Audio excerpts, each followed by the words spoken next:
You talk about big linemen historically in the Summit City, it means you're talking about the Snider Panthers. They always have a big line, good defensive line. So in 5A Sectional 12, it is a rematch of a game that essentially decided the SAC championship when it was all said and done. A Week 6 win by Northside, 27-13 over the Snider Panthers. This time it's for the sectional championship. What can we expect at Chambers Field on Friday? Well, I tell you what, we don't know what to expect. I'll start off with that, is we don't know whether to expect Jabri Bramley to play for Snider or not. He didn't play last Friday night. Coach Tippmann said after the game, he just didn't play, and he didn't want to elaborate on it. So if Jabri Bramley does not play, again, the Panthers will rely on Neandre Billingsley, who had a really good game for him last week, ended up running for 176 yards. And he's a different back than Jabri. Jabri's a power back. Neandre's a speed back.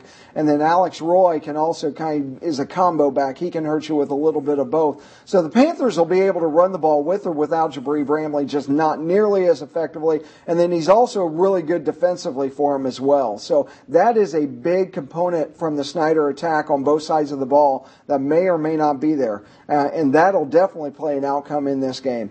But really, I don't think that Snider has the balanced offense, meaning the passing attack, to hang with Northside. Northside is much better than their record indicates. Their 3 losses are by combined 9 points.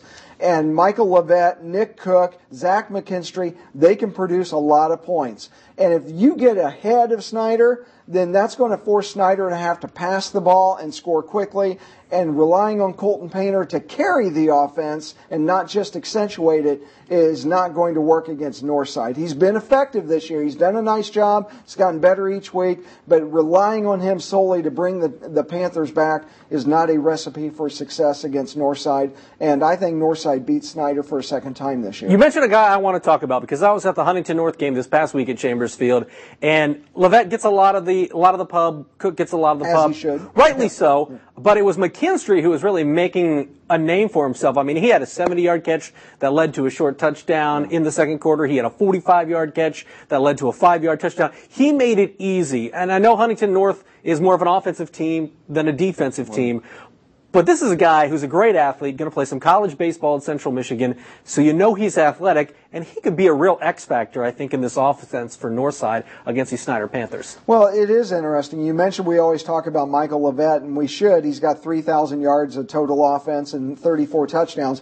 But we never talk about, well, who's he actually throwing to? Well, McKinstry. Somebody's got to catch those passes. Very similar with Concordia, and Jake Minnick doesn't get a lot of publicity, but quarterback David Morrison does quite a bit. So, yeah, you're right. McKinstry, 34 receptions this year, been really effective for him. Northside has speed. They don't have a lot of depth, but they have athletes and they have speed, and they can just burn you in special teams and offensively. And then they can also create some turnovers defensively with their secondary play. So Northside's just a really good program. I think they won 9 games last year, 8 games a year before under Ryan Hall. This is his 4th year. They won the SAC. Just doing a great job of getting that program established. And now they're year in and year out. They're a force to be reckoned with.